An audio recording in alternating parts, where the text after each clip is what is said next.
Hayop ka, bata ka! Niloko mo kami! Naisahan mo kami! Pagsisisihan mo ang ginawa mong pagsunog sa bahay ko! Uubusin ko kayong lahat! Papatayin ko kayo! Lalo-lalo ka na! Danilo! Ha! Yun ay kung makakabalik pa kayo sa mga katawan nyo! Ano? Ano ang ibig mo sabihin? Magsalita ka! Tignan mo kung anong ginawa namin sa kalahating katawan nyo! Wala na kayong babalik ang katawan! Wala na kayong gawala! Mamamatay kayo sa sikat ng araw! Katapusan na ng panggugulo nyo sa mga tao, lalong-lalo na sa mga buntis! Ito na magiging huli nyong gabi! Dahil simula na ng paniningil! Hindi! Hindi, hayop ka! Magbabayad ka! Dahil sa ginawa mo, gagawin ko lahat para mainom ko ang dugo mo! At kapag nangyari yun, makakahanap na ako ng panibagong katawan na makakapitan! Dahil uubusin ko ang katawan mo! Hindi! Dahil hindi ko hayaang mangyari yun! Hindi kayo magtatagumpay! Dahil uubusin ko ang mga lahi nyo! Lahat kayo! Buburain ko kayo sa mundo! At ipapatikim ko sa inyo ang kaparusahang hindi nyo malilimutan! Katapusan nyo na! Magandang araw po sa inyong lahat.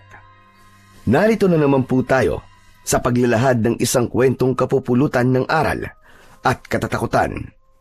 Isang istoryang magpapakita sa katapangan ng batang si Danilo. Ang 10 taong gulang na bata ay mahilig makipaglaro ng pustahan ng labanan ng mga gagamba. Hindi siya marunong tumanggap ng kanyang pagkatalo. Kaya naman, ang madilim na bahagi ng kagubatan ay pinuntahan niya para hanapin ang kakaibang gagamba na makakatalo sa ibang mga gagamba. Ito ay ayon sa kanyang lolo Tasyo. Kaya lang, nakagat siya ng gagamba at nagdulot sa kanya ng kakaibang kapangyarihan. Ano ang magagawa nito laban sa mga aswang na manananggal? Ano-ano ang matutuklasan niyang lihim sa kapangyarihang taglay ng mutya ng 8 galamay ng gagamba? Sama-sama po natin pakinggan ang pakikipagsapalaran ng batang si Danilo. Ngunit bago po ang lahat mga idol, huwag po nating kalimutan mag-subscribe at i-hit ang notification bell sa aking YouTube channel na The Voice Addict at Apong Isaak para sa mas marami pang makapigil hiningang kwentong aswang at katatakutan mula sa mundo ng kababalaghan. Umpisahan na po natin ang kwento. Sige! Banatan nyo pa! Ano? Lalaban ka pa? Sige! Balutan mo na ng sabot ang katawan niya nang matapos na ang laban! Hindi kami magpapatalo ng alaga ko! Lalaban kami! Uy! Teka! Sandali lang! Nandadaya ka naman, Ramil eh. Ako na nga lang ang mag-aawak ng tingting. Kinakalog mo pag malapit na matalo ang gagamba mo eh. Kanina ko pa nahalata eh. Wala namang dayaan, walang ganyanan. Aba, teka, sandali lang din. Huwag mong agawin yung tingting sa akin. Parang hindi ko nagugustuhan ang tono ng pananalita mo, Danilo ah. Wala akong dinadaya rito, no? Wala namang bintangan. Bakit? Totoo naman ah. Nakita mo ba? Nakita mo ha, nanandaya ako? Oo, kitang-kita ng dalawang mga mata ko. Kaya wag na nating ituloy ang laban. Akin na ang pusta ko. Anong pusta ang sinasabi mo? Sino ba nag-aawak ng pera? Abat, ano sino? Ibinigay ko sa inyo ang pusta ko ah. Umayos ka. Tatamaan ka talaga sa akin kapag di mo nilabas ang pera ko. Kahit magkasubukan pa tayo. Tignan mo sa bulsa ko para malaman mong hindi ko hawak ang pusta. Hindi na kita kailangan subukan, Ramil. Matagal mo na itong ginagawa eh. Akin na. Bigay mo na sa akin ang pusta, walang dayaan. Matagal na tayo naglalaban ng mga gagamba. Ngayon pa ba naman tayo maglolokohan? Yun na nga eh. Matagal na tayo naglalaban ng gagamba. Pinaparatangan mo pa ako mandaraya. Ibalik mo na lang sa akin ang pusta ko. Itigil na natin ang paglalaban ng gagamba. Sige, ganyan ka naman eh. Kapag malapit ka ng matalo eh, gumagawa ka ng paraan para mabawi ang pusta mo. Siguro, pambili na naman to ng bigas nyo, no? Kaya ka nagkakaganyan. Ituloy na ang laban. Kapag natalo ko, saka ko ilalabas ang pusta. Eh di inamin mo rin na nasa iyo nga ang pera. Wala nang bawian. Ituloy ang laban. Sige, simulan na ulit. Pero kapag nakita ko pa na ginagalaw-galaw mo ang tingting, lagot ka talaga sa akin. Sa isang liblib na baryo ng San Ildefonso ay nauuso ang laro ng pustahan ng gagamba. Nagsimula yon sa kanilang mga magulang hanggang sa namana nila sa mga ito. Nung una ay wala pang pustahang nagaganap. Hindi nagtagal ay nauwi rin yun sa perahan. Sa katunayan, marami na ang mga nagkakahiwalay na mag-asawa dahil sa pagkakalulong ng mga ito sa sugal. Ang 10 taong gulang na batang si Danilo ang pinakamagaling na mag-alaga ng mga gagamba. Sa katunayan, marami na ang bumibili sa kanya ng mga ito at ibinibigay niya yon sa kanyang inang buntis na si Aling Salvi. Pero ngayon, dala ng kanyang pagkaadik sa larong gagamba, pati ang pambili sana nila ng bigas ay naipusta niya. Naramdaman niyang matatalo siya sa larong yun dahil sa pandaraya sa kanya ni Ramil. Kaya't naisipan niyang hanapin ang pusta at umuwi na lang. Kaya lang, sa kasamaang palad, sa gitna ng kanilang laban, natalo ang kanyang gagamba. Sa kauna-unahang pagkakataon, naranasan niya kung paanong matalo. At yun ang hindi niya matanggap-tanggap, lalo na at alam niyang dinaya lamang siya ng kalarong si Ramil, kaya nanalo ito. Umingay ang tuksuan at asaran ng mga batang natutuwa sa pagkatalo ni Danilo. Mababawasan na raw ang kayabangan niya. Paano ba yan? Sa wakas, natalo rin kita, Danilo. Umuwi ka na sa inyo at maghanap ka ulit ng gagamba. Wala na ang panlaban mo. Pagkain na ngayon ng alaga ko. Sira ulo ka, Ramil. Babawi ako sa'yo. Hindi pa ito huling pagtutuos natin. Dinaya mo lang naman ako kaya ka nanalo Wala kang patunay na dinaya nga kita. Sa kailang beses mo na akong tinalo sa laban. Pero kahit na kailan, ay hindi kita pinag-isipan dinaya mo ko. Maluwag sa dibdib kong tinatanggap ang bawat pagkatalo ko.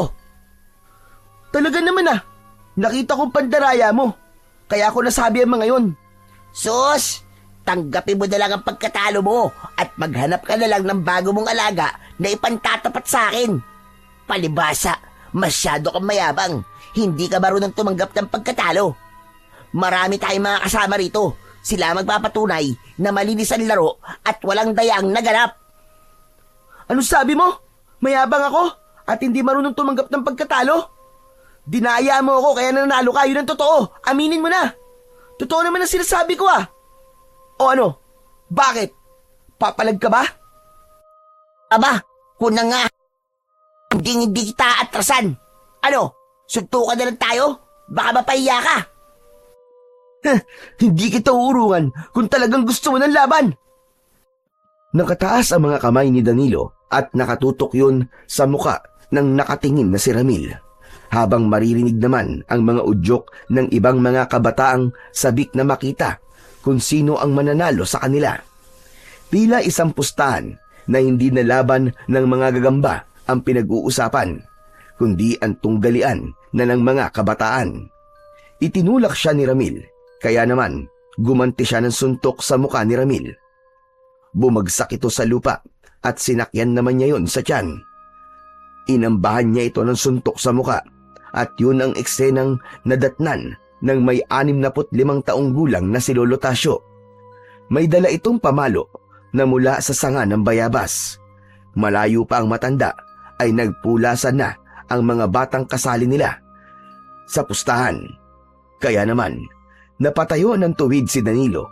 Ganon din si Ramil na mabilis na bumangon sa pagkakahiga sa lupa. Dinuro siya nito sa kanyang muka. May araw ka rin. Hindi pa tayo tapos. Talaga? Hintayin mo ang ganti ko. Saka nagmadaling umalis si Ramil at tumakbo ng mabilis papalayo sa kanya. Naiwan si Danilo na bakas ang takot sa mga mata. Hawak niya ang kanyang puwet na lumalayo sa galit niyang lolo. Paniguradong yun na ang kanyang magiging katapusan sa nakahiligan niyang laruan.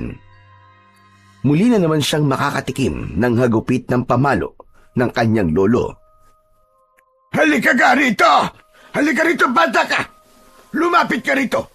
Kanina ka pang hinihintay ni Salve at yung bigas ay hinihintay din. Anong oras na'y wala ka pa?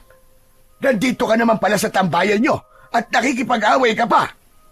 Nasaan ang bigas na pinabibili sa'yo? Lolo, nadisgrasya po eh. Huwag niyo na po akong paluin, uuwi na po ako. Abay talagang tinamaan ka ng lintik. Pambihira ka talagang bata ka. Napakatigas ng ulo mo. Kasi po Kasi ano? Naipatalo mo na naman sa sugal. Abat ang lintik na batang ire. Umuwi ka. Doon tayo magpapalpagan ng puwet.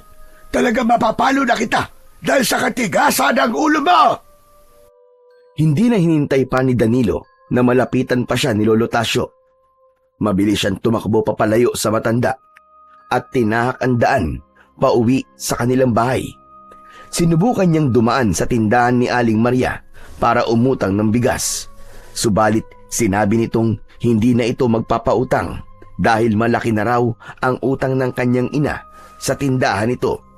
Ang kanya namang amang si Mang Larry ay kauutang lang din daw ng pera dito na ginamit daw na pamasahe papunta sa trabaho nito sa minahan.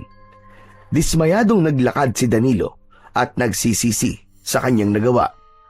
Babawi siya. Yun ang kanyang banta sa ginawa sa kanya ni Ramil.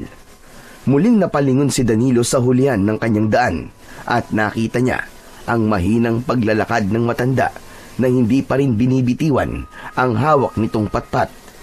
Tila alam na nito na nagastos niya ang pambili ng bigas. Bumakas sa mukha ng matanda ang galit at mas nilakihan pa ang pagakbang ng mga paa nang makita siya. Kaya naman, napatakbo siyang mabilis sa makipot na daan papunta sa kanilang bahay sa gitna ng talahiban. Hindi lang isang beses siyang gumastos ng pera sa pustahan. Masyado siyang naniwalang mananalo siya sa labang yun. Umaasa siyang may taong magpapautang sa kanya ng bigas kung sakaling matalo siya. Pero nabigo siya ngayon, kaya kailangan niya nang harapin ang pagkakamali niyang nagawa. Hindi lang mawala sa kanyang isip na magdudulot yun ng sama ng loob ng kanyang ina, lalo pa at 9 na buwan na itong buntis. Idagdag pa ang galit nito sa kanya at makakarating na naman yun sa kanyang ama. Pagkarating ni Danilo sa kanilang bahay, ay pumitas kagad siya ng malalapad na daon ng sambong. Ipangsasapin niya yon sa kanyang puwet para hindi niya masyadong maramdaman ang sakit ng palo ng kanyang lolo Tasio. Nakaupo siya sa puno ng hagdan habang hinihintay ang pagdating ng matanda. Diyos ko, batang ito. Nakita ka na ba ng nanay mo? Hala, sa loob ng bahay. Sige, doon tayo mag-uusap. Lintik kang bata ka. Pinagod mo ako. Lo, wag na po. Wag niyo na po akong paluin ng sanga ng bayabas. Masakit po yan eh. O ano? Alam mo naman palang masakit ang mapalo. Bakit nagpapasaway ka pa? Paano kung tatay mo ang nakakita sa'yo? Hindi lang palo ang aabuti mo sa kanya. Hala, sige. Dumapa ka. Nang magtanda ka ng bata ka. Wala ka na talagang sinusunod na payo naming matatanda. Palagi ka na lamang sumusuway sa ipinag-uutos namin. Nakikipagbasagang ka pa ng muka. Hala, sige. Dapa! Hindi naman po natuloy, Lo dahil dumating po kayo eh. Dinaya po kasi ako ng Ramil na yun eh. Kaya nga po nakikipag-away ako sa kanya. Dinaya ka man o hindi. Hindi ka dapat nakikipagbasag ulo. Lalo na ang magsugal. Alam mo ba, kung natuloy ang pagsusuntukan ninyo, masaktan mo siya o masaktan ka niya, pareho ang suma nun. Magulang nyo magdudusa. 1 kilong bigas nga lagi, pahirapan pa tayo makabili. Tapos magpapagamot pa nang nasaktan mo. At kung mamalasin pa, baka ikaw pa ang ospital. Kayang-kaya ko naman pong labanan yun, Lo Hindi naman po makakatama sa akin ang suntok yun dahil sa galing ko po makipaglaban. Para saan pa po? At tinuruan po ako ni tatay sa pakikipaglaban. Yan! Diyan ka magaling na damuho kang bata ka. Ang makipagbasaga ng muka, makipag-away at magyabang. Hambog ka. Walang patutungo ang maganda ang masyadong mataas at tingin sa sarili. Hala, dumapa ka! Dapa! Akma na sanang dadapa sa sahig na kawayan si Danilo nang lumabas ang kanyang ina mula sa silid nito. Hawak nito ang maumbok na tiyan habang pangiwi-ngiwi ang muka. Aba, Salve! Ano nangyayari sa'yo? Tumagot ang kanyang ina na bakas ang sakit sa boses nito. Dahan-dahang tumayo si Lolo Tasyo at inilalayan ang anak. Halata ang panginginig sa kamay ng matanda habang nakaalalay kay Aling Salvi. Ipinagpasalamat yun ni Danilo dahil kahit papano ay hindi matutuloy ang pamamalo ng matanda sa kanya. Saktong pagtayo niya ay nahulog naman ang dahon ng sambong sa kanyang short at bumagsak yun sa sahig.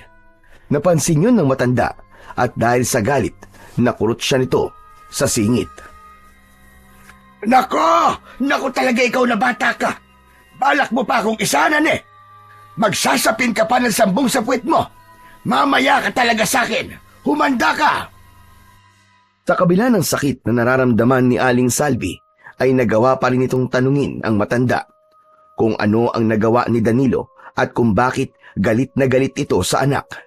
Ikinuwento naman ng matanda ang nangyari kanina at kahit gustong magsalita ng kanyang ina para pagsabihan siya, ay hindi nito magawa. Hindi raw mawala-wala ang pananakit ng tiyan nito. Nako po! Baka naman manganganak ka na, Salve! Magkakasunod na iling ang ginawa ni Aling Salvi. Ayon dito, ay kinausap lang daw ito ng matandang babae na may dalang bag.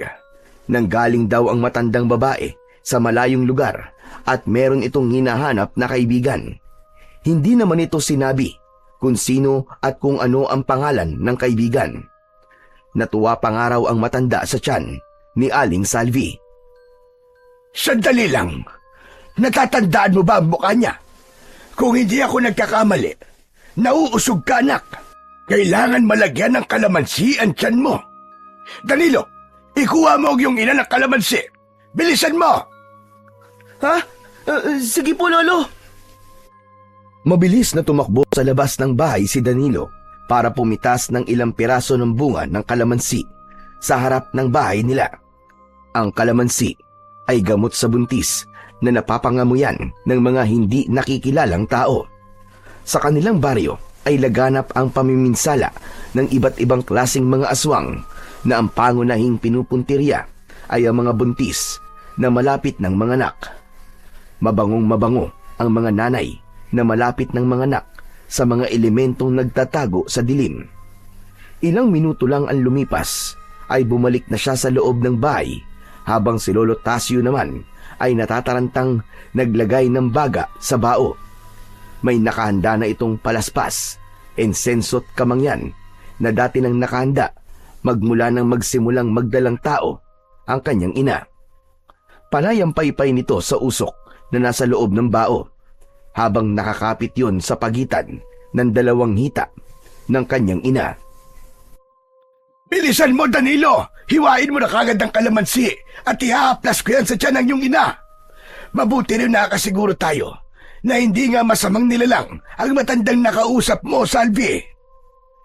Sinabi ko naman kasi sa iyo na iiwasan mo makipag-usap sa mga taong hindi mo nakikilala. Lalo na sa mga oras na ito. Danilo! Ano ba? Bilisan mo! Opo, Lo. Nandito na po. Lo, bakit pinapausukan niyo po ang tiyan ni Nanay? Proteksyon ito laban sa pang-amoy ng mga aswang na magtatangka sa buhay ng nanay mo, maging sa kapatid mo na nasa loob pa ng kanyang sinapupunan. Hindi pa ito ang araw ng kanyang panganganak, kaya hindi siya dapat nakakaramdam ng pananakit ng kanyang tiyan. Isa lang ang ibig sabihin nun, naaamoy ng aswang ang amoy ng sanggol sa sinapupunan ng iyong ina. Kaya po pala lumuwas kayo rito para umuwi at bantayan si Nanay. Dati po ba kayong albularyo, Lo? Hindi lang ako isang ordinaryong albularyo, Apo. naniniwala ka ba sa mga kapangyarihang taglay na mga mutya maging ng agimat? Ako ang taga-utob sa bawat mutya.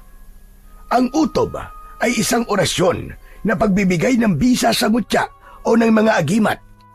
Pero matagal ko nang itinigil ang pag-uutob sa mga mutya dahil mahina na ang aking katawan. Humihina na rin ang naturalesa ko laban sa kapangyarihan ng masasamang elementong kukontra sa ginagawa kong pang-uutob. Isa na lang ang mahalaga sa akin ngayon. Yun ay ang alagaan kayo ng nanay mo. Lo, mukhang astig yun ah. Gusto ko rin pong matutunan po ang mang-utob. Sus, ikaw talagang bata ka. Sinasabi mo lang yan dahil hindi ka pa naman nakakakita ng mga elementong nagtatago sa kadiliman. Nako, baka kapag nakakita ka ng aswang magkandaihi ka na lamang sayo sa lawal dahil sa takot. Lolo naman kaya ako nga po gustong matutunan yung pang-uutob sa mutya para naman po may pagtanggol ko po si nanay kapag may nagbabanta po sa kanyang buhay. Umawat ang kanyang ina sa mga sinabi ni Danilo at nabatukan pa siya ng kanyang ulo habang humahagik ng tawa. Tila nawala ang pananakit ng tiyan nito dahil nagagawa na nitong tumawa. Isang bagay na ipinagpasalamat niya dahil nawala na ang kanyang pag-aalala. Magaling manggamot ang kanyang lolo Tasyo, kaya nalaman nito kagad na totoo ang hinala nitong merong nakakalapit na aswang sa kanyang ina. Kung nakikilala naman po ni nanay ang itsura ng aswang, lolo, puntahan na po natin at takiin na po agad natin siya. Baka po marami pa po siyang mabiktima Ay nako, talagang bata ka pa, Apo, sa larangan ng karaasang pagdating sa mga aswang. Ang mga masasamang elemento ay may mga kanya-kanyang kakayahan. Kaya nilang mag-anyong matanda o bata kapag lumalapit sila sa kanilang bibiktimahin. Kaya sigurado kong hindi yon ang totoo nilang itsura. Bakit naman po idadaan pa nila sa pag-amoy ng sanggol, lolo? Hindi po ba't pwedeng umatake na kagad sila? Dahil nabubusog na sila sa amoy ng sanggol, mas masarap sa kanilang sanggol kapag bagong panganak. Teka, tara na nga pala sa labas. At nang maituloy na natin ang paluan, marami ka nang nagiging tanong Lolo naman akala ko po ba ayos na? Hindi na po ako uulit. Huwag niyo na po akong paluin. Oo na, sige na. Hindi na kita papaluin. Tara na sa labas. May iba pa tayong pag-uusapan para makapagpahinga na muna ang nanay mo. Talaga po ba, lolo? Wala na pong halong biro yan? Wala. Hindi naman kita basta-basta pinapalo. Hindi ba? At kaya ka nasasaktan ay dahil kasalanan mo rin naman. Tutali, napag-usapan na natin ang masasamang elemento.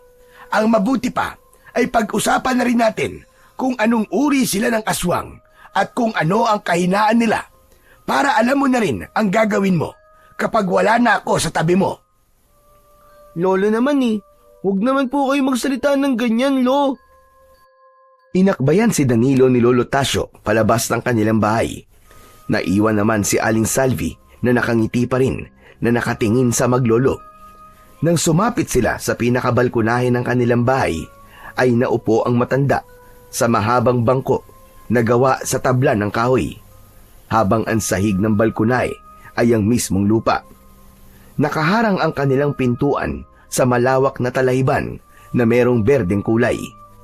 Sariwa ang hangin na pumapasok sa loob ng balkon, habang si Lolo Tasyo naman ay nakatanaw sa malayo na parabang may malalim itong iniisip. Tila abot ng paningin nito ang mataas na bundok. Lolo, ano po bang pag-uusapan natin? Hindi ba't mahilig ka rin namang maglaro ng gagamba? Opo. Alam mo bang may alam akong isang pambihirang gagamba na may taglay na galing pagdating sa pakikipaglaban? Matatagpuan yon sa gitna ng kagubatang tinatanaw ko ngayon. Nang hindi pa namatay ang lola mo, Doon sa tuktok ng bundok. Doon kami nakatira. Teka, sandali lang po, Lo. Aling gagamba po ba ang sinasabi nyo? Saka, parang ang layo naman po yata ng bundok para sa gagamba lang. Natitiyak kong kagubatan po yun at maraming mababangis na hayop po nakatira doon. Di ba't gusto mo makabawi sa tumalo sa'yo? Para hindi ka na naghamon ng away, idaan mo sa patas na laban. Parang ayaw mo yata eh. Lolo naman syempre gusto ko po.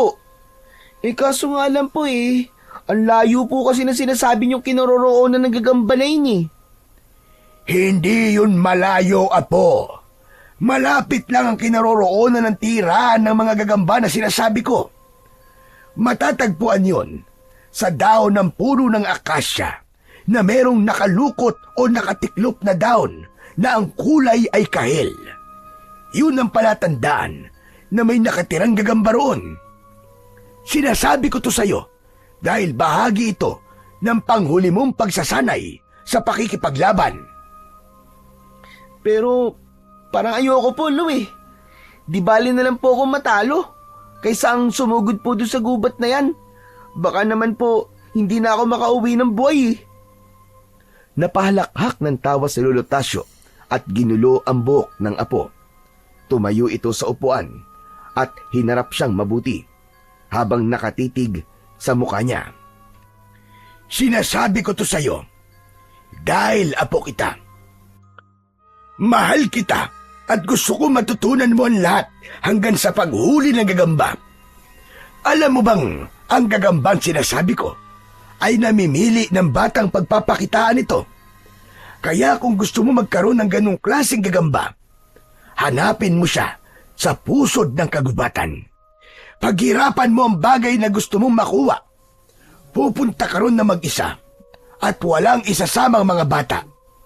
Sa tono po ng pananalita nyo, Lo, ito na po yung matagal nyo nang sinasabi sa akin tungkol sa pakikipaglaban sa sariling takot. At kailangan malampasan kong pagsubok para magwagi sa laban. Sino po bang pinaghahandaan ko, Lolo? Saka bakit hindi niyo po sinasabi sa akin kung ano ang totoong dahilan kung bakit niyo po ako sinasanay sa pakikipaglaban?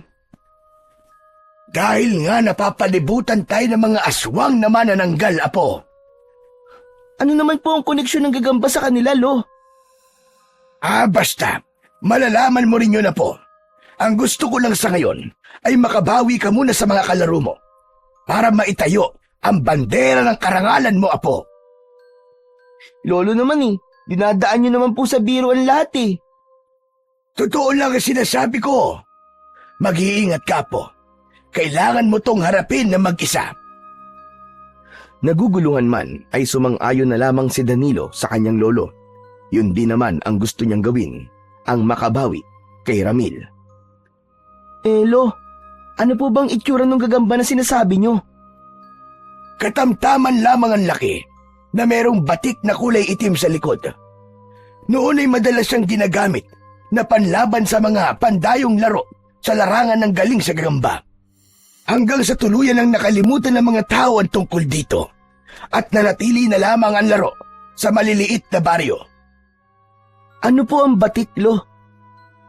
Yun ang hugis bilog na kulay itim na disenyo sa likod ng gagamba. Ang ibig sabihin nun ay hari. Wow! Ang astig naman po pala nun, Lolo! Isang makahulugang pagngiti ang sumilay sa labi ni Lolo Tasyo. Para itong nakakita ng pag-asa.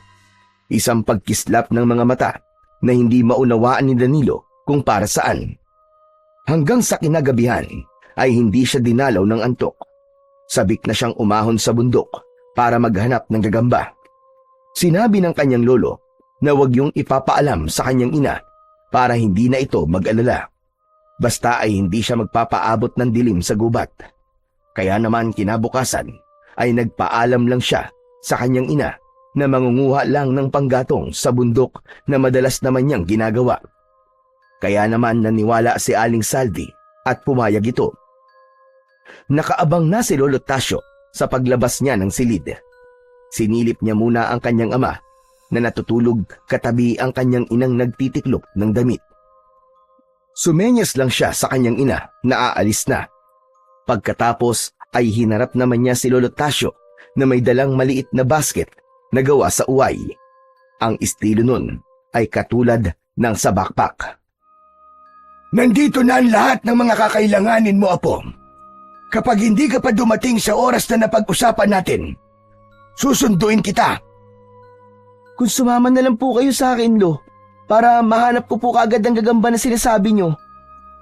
Katulad ng sinabi ko sa iyo, hindi ka pwedeng magsama ng kahit na sino. Dahil ang susubukin sa iyo ay ang tapang. Kapag nalampasan mo na kung paanong harapin ang takot, saka lang magpapakita sa iyo ang gagamba. Nahihiwagaan naman po ako sa gagambang yun, Lo. Imbis na sumagot, ay isang mahinang pagtawa ang isinukli ni Lolo Tasyo sa kanyang mga sinabi. Pagkatapos niyang magpaalam, ay nagsimula na siyang maglakad papalayo sa kanilang bahay. Sinundan niya ang natatandaang sketch na sinabi sa kanya ng matanda. Pumasok siya sa kakahuyan na merong nagtataasang mga puno. Malamig ang paligid at maririnig ang mga huni ng mga ibong nakadapo sa mga sanga ng puno. Tumingala siya sa mga puno at pilit na sinisipat ang akasya sa pangkat ng mga punong nadadaanan niya. Ilang ilog ang kanyang tinawid, kaya naman nalibang na rin siya sa magagandang tanawin na nakikita niya sa paligid. Napapangiti pa nga siya kapag nakakakita ng magagandang mga bulaklak, ibon at paru-parong lumilipad. Ilang oras ang lumipas ay hindi pa rin nahahanap ni Danilo ang nag-iisang puno ng akasya sa gitna ng kagubatan. Kaya saglit muna siyang nagpahinga. Naupo siya sa isang ugat ng puno ng nara habang pinapaypayan niya ang kanyang sarili gamit ang kanyang palad. Hanggang sa napako ang kanyang paningin sa isang bagay sa lupa na pinagkakaguluhan ng mga pulang langgam. Isang uri yun ng buto na may bahid pa ng sariwang dugo. Bumundol ang kaba sa kanyang dibdib at bumilis ang tibok ng kanyang puso. Hala? Ano to? Bago lang to ah. Teka, anong klaseng buto kaya to? Parang masyado naman tong malaki para sa baboy ramot sa asong gubat. Inilinga ni Danilo ang kanyang paningin sa paligid at puro puno lang ng mahogani at nara ang nakikita niya. Dismayado siyang muling tumayo at naglakad habang tinatahak ang daan papunta sa pinakagitna ng kagubatan. Maya-maya pa ay napansin niya sa lupa ang ilang patak ng dugo. Sinundan niya yon ng kanyang tingin at halos manlaki ang kanyang mga mata nang makita ang isang nilalanggam na katawan ng tao. Binutas ng mga langgam ang mukha ng biktima, kaya't hindi na niya makilala kung sino ang lalaking nakahandusay sa lupa. Nilapitan niya yon kahit na babaliktad na ang kanyang sikmura sa amoy malansang singaw ng katawan nito. Putol ang kamay ng lalaki at wakwak ang tiyan. Dala ng matinding takot ay napasigaw siya ng malakas at tumakbo ng mabilis papalayo sa kinaroroonan ng bangkay. Tulong! Tulungan niyo ako! Tulong! Tila nakalimutan ni Danilo ang totoong pakay niya sa gubat, kaya hindi na niya napansin ang nadadaanang puno at tuluyan nang naligaw sa lugar na yon. Ito na siguro ang sinasabi ni Lolo. Nahaharapin ko ang sarili kong takot para mahanap ang bahay ng gagamba. Kung alam ko lang na ganito ang aking mararanasan, hindi na sana ako pumayag sa gusto ni Lolo. Hindi sana ako nagpadala sa pagnanais kong bumawi kay Ramil. Ano ba yan? Nasa na ba ako? Nasaan lugar na kaya ako? Nagpalinga-linga sa paligid si Danilo habang ang kaba ng kanyang dibdib ay tila kampana ng simbahan na bumibingi sa kanyang tenga. Hindi siya makapag-isip, sadyang mahirap kalaban ang takot, lalo na kung aktwal niyang nakikita ang pinagmumulan ng takot niya. Ang takot niya sa mga taong brutal na pinatay. Isang palatandaan na ang gubat na kanyang napuntahan ay lugar na madalas iwasan ng mga tao. Dahil sa mga nakatirang mababangis na nilalang o masasamang elementong nakatira sa kabundukan. Nawala ang kanyang pag-aalala nang makita niya ang isang matandang lalaki na may kulay puting buhok.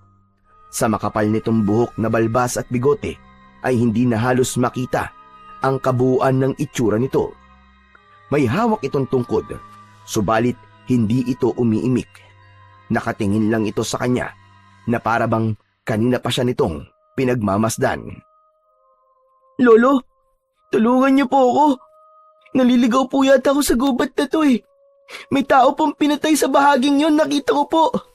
Kailangan ko na pong umuwi sa bahay namin. Hindi ka naliligaw. Sadya ka dinala rito. Ano po? Ang takot sa iyong dibdib ay kasama sa pagsubok upang makarating ka sa lugar na nakalaan para sa iyong hinahanap. Ano po? Ibig sabihin, alam niyo po ang tungkol sa hinahanap ko? Oo naman. Dahil nandito ka na sa tapat ng punong hinahanap mo. Sige na, aalis na ako. Bahala ka ng tumuklas kung nasa ng pakay mo. Tumingala si Danilo sa mga puno at hinahanap ng kanyang mga mata ang puno ng akasya na tinutukoy ni Lolo Tasyo kanina. Pero nang muli siyang tumingin sa matanda, ay nagulat siya dahil nawala na ito sa lugar kung saan ito nakaupo. Hala, nasa na yung matanda? Pambihira, namamaligno na yata ako. Diyos ko po, gabayan niyo po ako sa lugar na to. Naglakad-lakad na lamang si Danilo habang nakatingala pa rin sa mga nagtataasang puno. Hanggang sa nakita na nga niya ang nag-iisang puno ng akasya. Inaasahan niyang mataas ang puno ng akasya, katulad sa mga naririnig niyang kwento. Subalit ang puno na nakatayo sa kanyang harapan ay kayang-kaya niyang akyatin. Tila nakalimutan ni Danilo ang tungkol sa nakita niyang patay na tao doon sa kakawyan.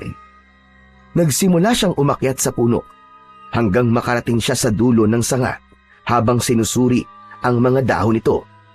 Napangiti siya nang makita ang nakatiklop na kulay kahil na dahon. Napapalibutan yun ng maraming sapot ng gagamba. Dahan-dahan niyang binuksan ang dahon at sinilip ang loob nun. Nakita niya ang isang kulay lupa na gagamba na may kulay itim na batik sa likod. Ito na nga ba ang sinasabi ni Lolo? Ang gagamban tatalo sa gagamban ni Ramil? Humanda ka ngayon, Ramil. Ipapalasap ko sa'yo ang pagkatalo. Dala ng tuwa ay mabilis na kinuha ni Danilo ang gagamba. Subalit nabawi rin niya kagad ang kanyang kamay nang maramdaman niya na tila biglang sumakit ang kanyang balat sa pagitan ng hinlalaki at hintituro ng kanyang daliri. Kaya naman, tinignan niya ang bagay na sumakit sa parte ng kanyang kamay at nakita niya ang 2 butas ng kanyang balat. Kahit maliit yun, ay parang katumbas din ng kagat ng aso. Masakit at tumitibok-tibok ang laman niya sa loob. Biglang namanhid ang kanyang daliri at bumundol ang kaba sa kanyang dibdib. Sa isip niya na baka nagkamali siya ng gagambang hinawakan ay may taglay pa itong makamandag na laway. Iniangat niya ang kamay at mabilis lang yun na namaga at namula. Kaya naman, napahawak siya sa kanyang pulsuan at pilit na hinihilot ang nasaktang kamay. Aray! Aray, ang sakit! Diyos ko, tulungan niyo po ako. Hindi ko alam kung anong klaseng gagamba po ang nakuha ko. Aray! Ang sakit talaga! Muling sinilip ni Danilo ang gagamba sa loob ng dahon dahil balak pa rin niyang kunin yun. Kaya naman, nagulat siya nang makitang patay na ang gagambang hinawakan kanina. Nagtataka siyang muling napasulyap sa kanyang kamay na biglang bumilog ng maliit sa mismong sugat. Nakaramdam siya ng hilo at dahil sa pagmamadali niyang makababa sa puno ay hindi niya napansin na bulok na pala ang sanga na kanyang nahawakan. Diretso sana ang pagbagsak niya sa lupa kung hindi siya nakakapit sa isa pang sanga. Naunang nahulog ang kanyang mga gamit na laman ng kanyang basket na bag.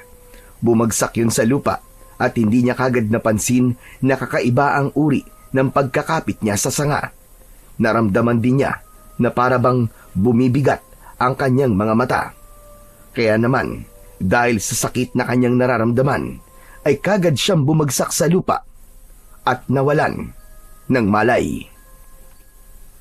Nagising si Danilo sa mahinang pag-ugik ng baboy ramong nagdudukal ng lupa sa kanyang tabi. Dahan-dahan siyang bumangon sa kanyang binagsakan lupa at iginala ang kanyang paningin sa paligid. Madilim na yon at tanging ang liwanag lang ng buwan ang nagsisilbing liwanag sa lugar na yon.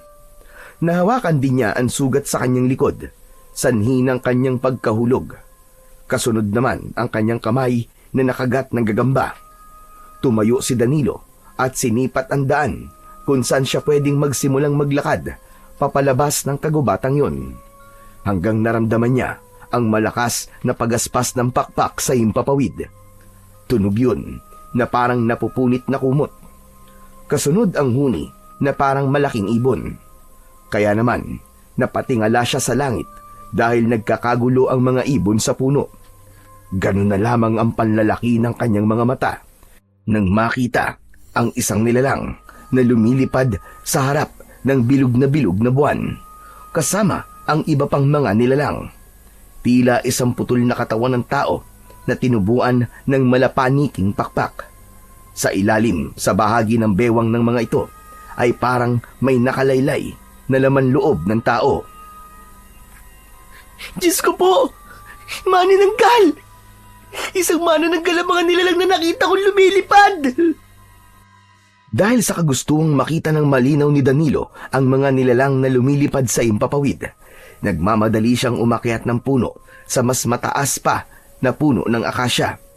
Tila mga uwak na manananggal habang lumilipad sa gitna ng bilog na buwan. Hindi napapansin ni Danilo na mas mataas ang punong inakyat niya. Saka lang naunawaan ni Danilo na nagkaroon siya ng kakayahang makaakyat ng ganong kabilis. Binalot ng pagtataka si Danilo at pinagmasdan ang ibaba ng puno at ang kanyang palad. Hala! Imposible! Paano kung nagawa yun? Naku po, munti ko na makalimutan. Kailangan ko nang umuwi sa bahay. Tsak na nag-aalala na sa akin si nanay at tatay. Baka sulod pa rito si Lolo Tasyo. Lagot ako. Unang-una ay mabilis na nakaakyat si Danilo sa puno. Kasing bilis naman siya ng ibon na nakababa sa puno. Tinalon lang niya ito mula sa itaas ng puno hanggang sa lupa. Pagbagsak niya sa lupa, ay muntik pa siyang mapatalon sa takot nang magpakita sa kanya ang matandang ermitanyong nakausap niya kanina. May hawak itong tungkod at naupo sa putol na sanga ng nara. Huwag kang magtaka sa mga kakayahang taglay mo. Dahil pinili ka naggagamba para sa mutya. Naipasa niya na sa'yo ang mutya nang hindi mo namamalayan. Ano? Mutya ng gagamba? Hindi ko po kayo maintindihan eh. Nagkakamali po kayo. Wala po akong kinukuhang gagamba. Namatay nga po yung gagamba na kumagat sa akin kanina eh. Teka, sandali lang po Lolo, sino po ba kayo? Saka bakit po bigla-bigla na lamang po kayong lumilitaw sa harapan ko? Ako ang ermitanyong nagbabantay sa gagamba. Habang hindi pa rin niya na ipapasa ang butya sa tagapagbantay nito. Isang butyang tatalo sa lumalakas na kapangyarihan ng mga aswang na manananggal. Ang ibig niyo pong sabihin may mutya na po ako ng gagamba sa aking katawan? At yun na yung kagat niya sa kamay ko? Muntik po ako mamatay kanina eh. Kailangan mo nang umalis dahil nasa panganib ang nanay mo. Naghihintay siya sa'yo dahil kanina ka pang nawawala.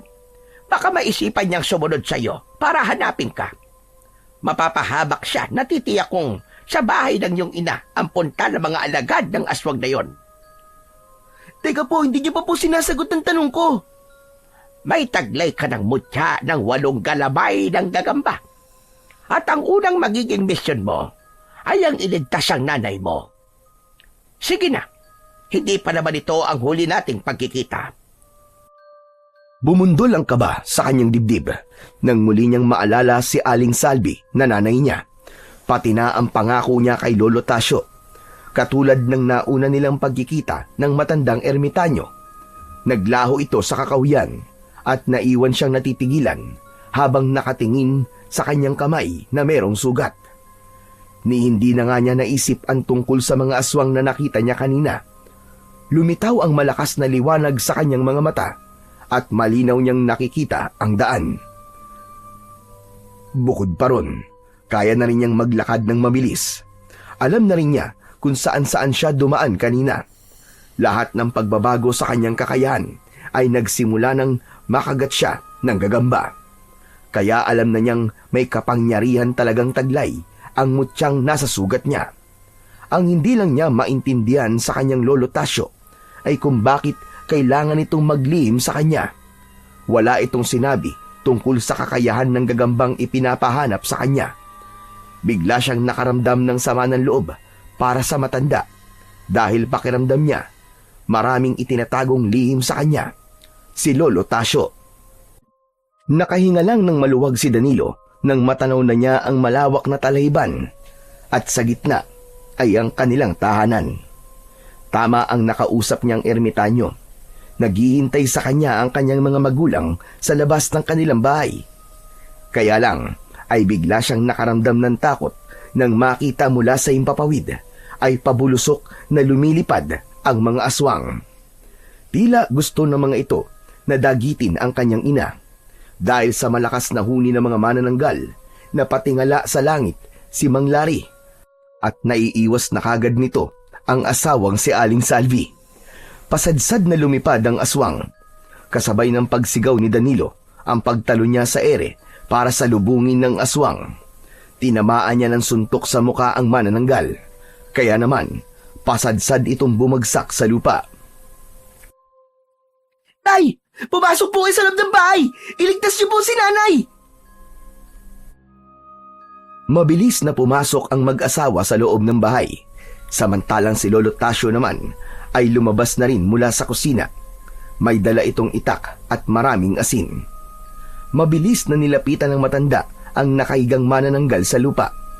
Sinabuyan ito ng asin ang umaangil na manananggal. Natutunaw ito sa asin kasabay ng paglitaw ng mga usok nito sa mga laman loob na nakalapat sa talahiban. Mabilis na kumilos ang matanda at ito mismo ang pumugot sa ulo ng aswang. Natulala si Danilo sa itsura ng katawan ng manananggal dahil matulis ang mga pangil nito. Ang malapaniki nitong pakpak ay nakadipa pa sa lupa habang tunaw ang katawan ng aswang. Narinig ni Danilo ang sigawan sa loob ng bahay ng mag-asawa, kaya alam na niyang meron pang isang nilalang na nakapasok sa silid ni Aling Salvi. Malakas niyang inagaw sa matanda ang dala nitong asin at pumasok siya sa loob ng kanilang bahay. Nay! Kitang-kita ni Danilo ang pakikipagpambuno ng kanyang ama sa nakapasok na manananggal. Pinipilit ng aswang na yon na abutin ng kamay nito ang kanyang ina na takot na nakasiksik sa dingding habang yakap nito ang sariling tiyan. Mas dinamihan niya ang pagsaboy ng asin sa katawan ng manananggal. Kaya naman, nakabitaw ito sa pagkakahawak sa damit ng kanyang ama habang umaangil na hinahawakan ng katawan na tinatamaan ng asin. Kasunod ang pagwawala nito, ang paghahanap naman ng pintuang malalabasan para tumakas. Pero bago pa ito nakalabas, ay nahawakan na niya ang pakpak nito at hinila niya yon sa labas ng kanilang bahay. Ibinuhos niyang lahat ang asin sa katawan nito. Siya na rin ang kumuha sa itak na hawak ng matanda at walang kaabog-abog na pinugutan niya ito ng ulo. Nakita yon ng kanyang ina. Bumakas ang takot at pag-aalala sa mukha nito. Kasunod ang makahulugang pagsulyap ng natitigilan na si Lolo Tasyo. 2 manananggal ang napatay niya, kaya alam niyang may 2 pang aswang ang nakamasid sa kanila at biglang natakot nang makita ang paraan niya ng pagpatay. Para siyang naging ibang tao sa kakayahang taglay niya. Bilang isang bata ay astig na yon para sa kanya. Napansin niyang galit ang kanyang ina nang pumasok ito sa loob ng bahay. kaya't naiwan silang dalawa ni Lolo Tasyo. Matagal silang nagkatinginan ng may bahid ng pagtataka. Mukhang nahanap mo na ang sinasabi ko sa iyong gagamba dahil sa mga kakayahang nakita ko sa iyo. Paano niyo po ako nagawang lokohin, Lo? Alam niyong may kamandagagagambang yon. At hindi isang ordinaryong hayop na pwedeng huliin ng basta-basta na lang. Bakit po kayo nagsinungaling sa akin? Alam niyo po man dahil sa ginawa niyo, ay muntik na po ako mapahamak? May nagawa namang maganda, hindi ba? Huwag ka nang magtampo, Apo. Ginawa ko lang yun para sa iyo. Para kaya mong lumaban na mag-isa sa mga aswang na magtatangka sa buhay ng nanay mo at sa iba pang mga babaeng buntis dito sa ating baryo. Ngayong alam na ng mga aswang na nasa iyo na ang mutya. Hindi ka na nila basta-bastang magugulo, lalong-lalo na ang nanay mo. Si nanay po. Alam ko pong masama po ang loob niyo ngayon. Pero pakiramdam ko, alam niya ang tungkol sa mutya. Hindi ko po akalain na magagawa niyo po akong lokohin. Ay, nako. Pagpasensyahan mo na ako, Apo. Ngunit balang araw ay maiintindihan mo rin kung ano ang ibig kong sabihin. Sige na, ako nang bahala rito. Kausapin mo na ang nanay mo ron sa loob. Tumalikod na si Lolo Tasyo sa nakatayong si Danilo. Natanaw niya ang papalayong matanda habang papasok ito sa kusina. Sa isip niya ay masama pa rin ang loob niya rito dahil hindi sinabi ng kanyang lolo ang buong katotohanan tungkol sa mutya ng 8 galamay ng gagamba. Dahan-dahang pumasok sa bahay si Danilo at nakita niya ang kanyang ama na nakaabang sa upuang nakaharap sa lamesa. Masama ang tingin nito sa kanya at bakas sa muka ang galit. Nauunawaan naman niya kung bakit galit ang mga ito sa kanya. Hindi siya nagpaalam ng maayos at nagsinungaling sa kanyang ina. Tay, patawarin niyo po ako kung nagkamali po ako at pinag-alala ko po kayo. Ang totoo po ay naghanap lang po ako ng gagamba. Mangyaring naligaw po ako sa gubat kaya inabutan po ako ng pagdilim sa daan. Nang marinig ni Mang Larry na hindi naman sinasadya ng anak na ginabi na ito, ay tumango ito at hinawakan siya sa ulo. Sinabi nitong lubha lang silang nag-alala para sa kanya. Lapitan daw niya ang kanyang ina na masama pa rin ang loob. Sinulya pa ni Danilo ang pintuan ng silid ng kanyang mga magulang at si Aling Salvi naman ang kanyang nilapitan. Pagpasok niya sa loob ng silid nito, nakita niyang nakaupo ang kanyang ina sa gilid ng katre at hindi tumitingin sa kanya. Nay, pasensya na po kung di po ako nakapagpaalam sa inyo ng maayos. Hindi pa rin tumitingin sa kanya ang kanyang nanay na si Aling Salvi. Kaya naman, mas lumapit pa siya rito at hinarap ang kanyang ina. May bakas ng luwa ang mga mata nito na sinabing hindi ito naniniwalang naligaw siya at hahanap lang ng gatong sa kagubatan. Dahil ang totoo ay may usapan daw sila ni Lolo Tasyo. Kaya masama ang loob ng kanyang ina dahil alam daw nito kung ano ang dahilan kung bakit siya nanghuli ng gagamba. Humarap ito sa kanya at sinalubong ang kanyang mga mata ng tingin. Para bang nakikita niya sa mukha nito ang matinding takot at pag-aalala. Nay, ano po bang ikinakatakot nyo?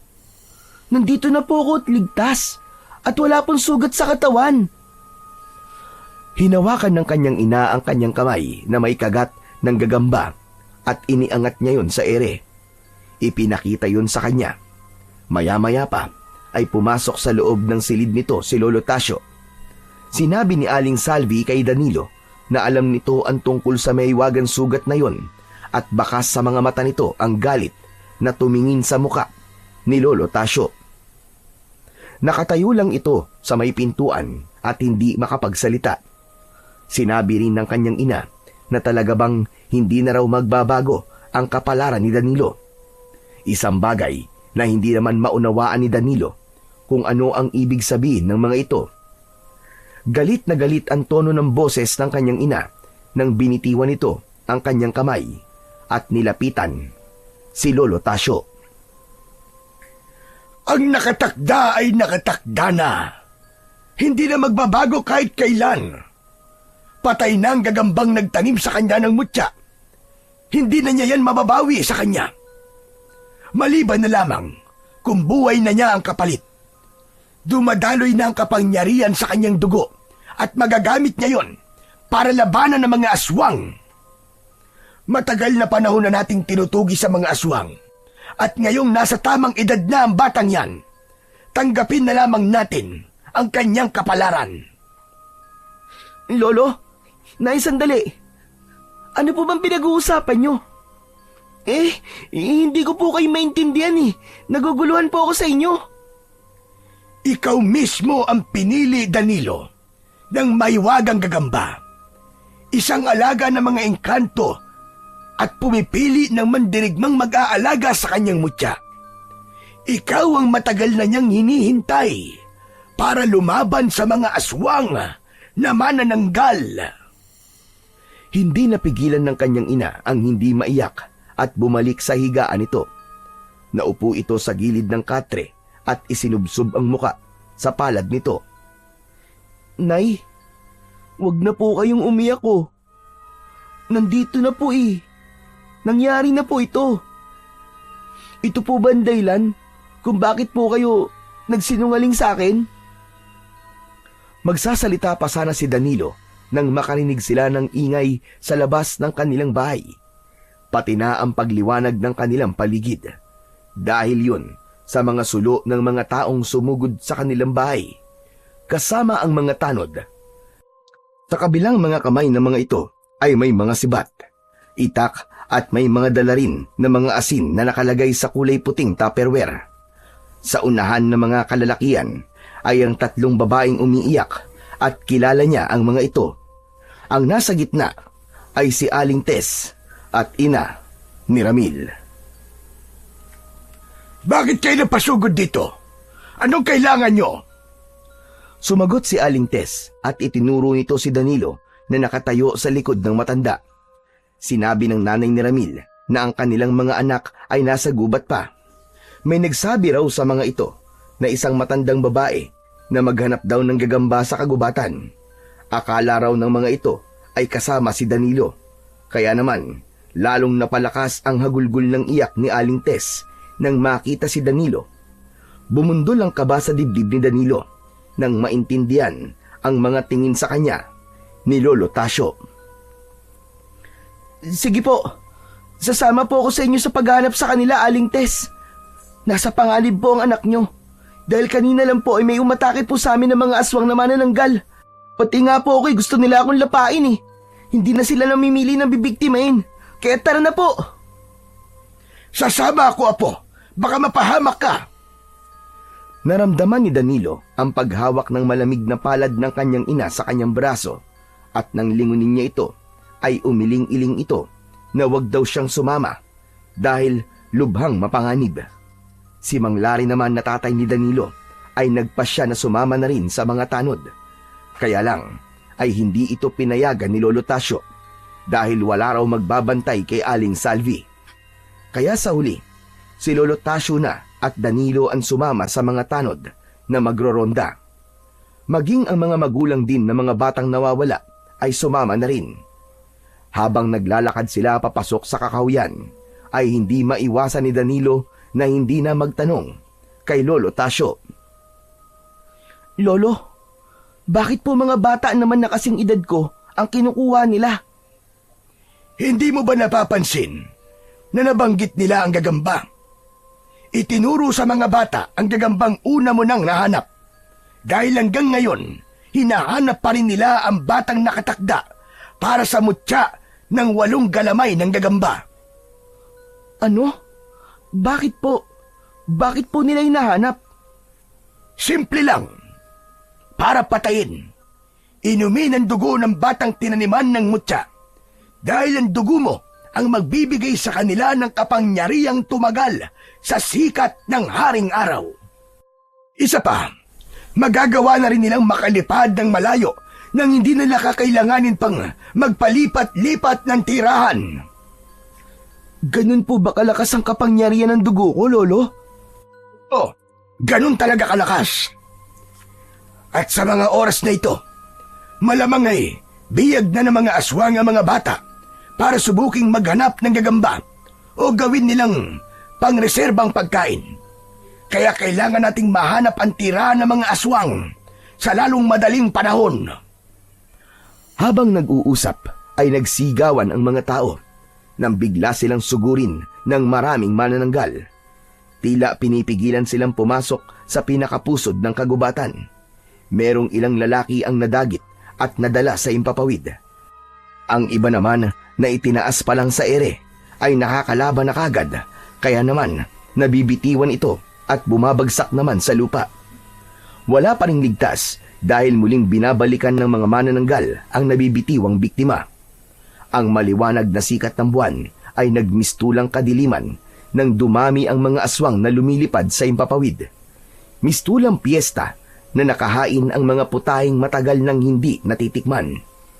Pumulot ng mga nahulog na tupperware sa lupa si Danilo at mataas siyang tumalon para sabuyan ng asin ang mga umaataking mga aswang na manananggal sa mga tao. Umingay ang buong paligid ng mga pag-angil ng mga aswang at bumabagsak ang mga ito sa lupa. Saka naman nagkaroon ng pagkakataon ang mga tao na pagtulungang patayin ang mga nakahandusay na halimaw. Sabay buhos niya ng mga asin sa katawan ng mga ito. Nasaksihan ng lahat kung paanong sinunog ng asin ang buong katawan ng manananggal. Diyos ko, mukhang marami na ang mga alagad ng mga manananggal. Apo, ginawa na nilang tirahan ang kagubatang ito. Kung ganyan po, ay nasa panganib na po talaga lahat ng mga tao na nakatira sa baryong to. Kaya mas lalo natin bilisan ang paghahanap sa mga bata bago pa mahuli ang lahat. Ipinagpatuloy nila ang paglalakad hanggang sa gitnang kagubatan. Kaya lang, biglang natigilan ang mga tao nang makita ang isang batang wala ng buhay na nakahandusay sa lupa. Nilalanggam na ito, wakwak ang tiyan habang nakakalat ang dugo sa lupa. Nang makita yon ng ina, ay nawalan ng malay ang babae. Kaya naman, hindi na napigilan pa ni Danilo ang hindi maluwa nang makita ang nangyari sa kanyang kalarong, si Matero. Kaya naman, naiwan si Danilo sa gubat. Matagal siyang nagpahinga sa harap ng lupang may bahid ng dugo. Umalis na rin si Lolo Tasio dahil nag-alala naman ito kay Aling Salvi at dahil para na rin namang kaibigan niya si Ramil. Kailangan niyang mahanap ito. Akma na sana siyang tatayo sa pagkakaupo niya sa ugat ng puno nang marinig niya ang isang boses ng matandang lalaki mula sa kanyang likuran. Totoy, naliligaw ka yata. Hinahanap mo ba ang mga kasama mo? Ha? Tutulog din ako. Kasama sa mga batang nawawala ang apo ko. Nag-aalala na kasi si Celia dahil hindi pa namin nakikita ang aming apo. Ang sabi maghahanap lang daw sila ng gagamba. Tama po kayo. Marami nga po mga batang nawawala. Kasama po ba namin kayo? Hindi. Mag-isa lang akong pumunta rito. Dito rin naman ako nakatira. Baka naman nakita mo ang apo kong si Ramil. Ano po? Lolo po pala kayo ni Ramil? Oo. Nag-aalala na ako sa kanya. Hindi ko naman makausap si Tess dahil hindi naman niya ako kinikibo. Matagal na kaming may samaan ng loob sa isa't isa. Kaya lang, nang marinig ko ang tungkol sa nangyari sa aking apo, ay lubha akong nag-alala. Lihim na napangiti si Danilo dahil hindi na siya mahihirapang maghanap ng mga aswang dahil ito mismo ang lumapit sa kanya. Lihim niyang itinago ang kanyang sugat sa kanyang kamay. Dinukot niya ang manipis na panyo sa kanyang bulsa, saka itinaklob sa kanyang sugat. Malakas ang pakiramdam nang may tanim na mutya sa katawan. Alam ni Danilo na isang masamang nilalang ang matandang lalaki dahil sa nakikita niyang kulay pulang liwanag sa likod ng mga aswang na nagpapanggap na tao. Siya lang ang nakakakita sa liwanag na yon. Kaya naman, gumawa siya ng paraan kung paanong makakarating sa bahay nito. Alam niyang doon niya makikita ang mga kaibigan dahil sinusubukan ng aswang na linlangin siya. Nagkunwari naman siyang walang alam. Idagdag pa na kilalang-kilala niya si Ramil mula ulo hanggang paa. Alam niyang patay na ang lahat ng lolo at lola ng kanyang kalaro dahil sila pa mismo ang tumulong sa burol ng mga ito at yun ang malaking pagkakamali na nagawa ng aswang. Kaya malakas ang kutob niyang ito ang hari ng mga aswang na manananggal. Sige po. Magtulungan po tayo sa paghahanap kay Ramil. Pero kanina pa po ako nauuhaw eh. Malapit lang po ba ang bahay niyo rito? Oo. Nako, tama-tama. Malapit lang ang bahay namin dito ni Celia. Makikiinom po sana ako ng tubig at kanina pa po talaga ako nauuhaw. Sandali lang po at ilalapag ko lang po itong asin sa lupa at balikan na lang po natin mamaya. Bumakas ang saya sa muka ng matandang lalaki. Gulo-gulo ang buhok nito at nakalitaw na ang mga ugat nito sa kamay at braso. Pero ang paglalakad dito ay mabilis na parang ang edad ay nasa 50 pa lamang. Ilang minuto ang lumipas ay narating nila ang lumang bahay. Malaki ang bahay ng mga ito, nagawa sa tabla ng kahoy. Sapat na sa mga ilang batang biyag ng mga aswang. Pagpasok nila hanggang sa loob ng bahay ay nakita niya na kagad ang matandang babae. Nakangisi ito sa kanya habang nakalitaw ang kulay itim nitong mga ngipin. Celia, ikuha mo ng maiinom na tubig. Ano nga pala ang pangalan mo, Totoy? Danilo po. Danilo po ang pangalan ko, Lolo. Danilo. Ako naman si Poldo. Kilala ako sa pangalang Lolo Poldo. Siya naman ang aking asawang si Celia. Sige na, mahal. Ikuha mo na ng maiinom na tubig si Danilo. Sandali lang, Danilo, ha? Iiwan na muna kita dyan. Kukuha lang ako ng mga gamit na madadala natin sa paghahanap kay Ramil. Sige po, Lolo Poldo. Nang umalis sa kanyang harapan ang mag-asawa, ay nagkaroon siya ng pagkakataong igala ang kanyang paningin sa paligid. Ngayong nasa pamamahay na siya ng mga manananggal, ay hindi niya maiwasan ang hindi mag-alala dahil malakas ang enerhiyang nararamdaman niya sa mag-asawa. Saka lang niya napagmasdan ang itsura ng bahay ng mga ito. Paghampas pa lang ng hangin sa kanyang muka, ay may kakaiba na siyang amoy na nalanghap. Nakakapangilabot na parang amoy malansang karne ng hayop o tao. Ang itsura ng bahay ay marumi na at tila hindi naaalagaan. Meron din na lumot sa dingding at bubong, tanda ng katandaan.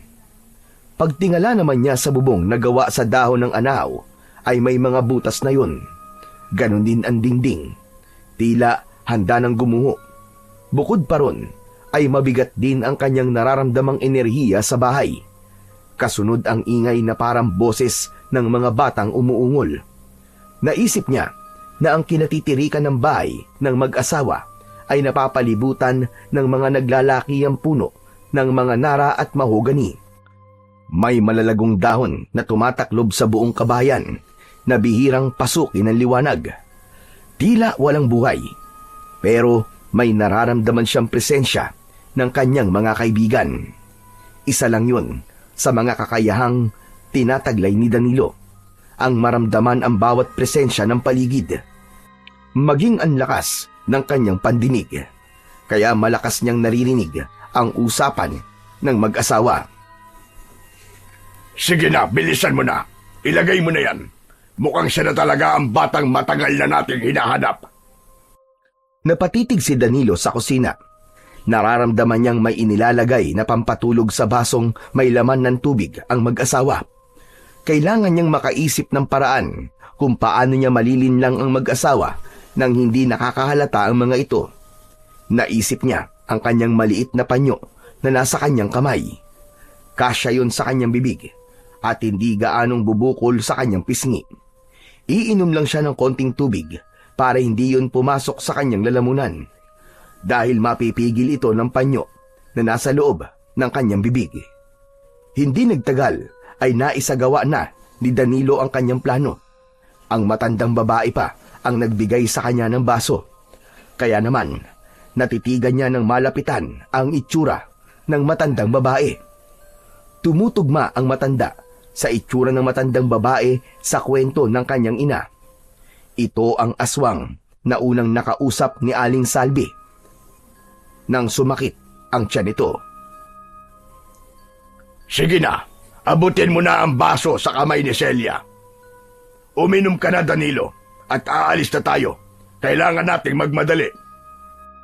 Ganun na nga ang ginawa ni Danilo. Kinuha niya ang baso sa kamay ng nakangising matandang babae. Nakatitig ito sa kanya at hindi inaalis ang paningin sa kanyang hawak na baso.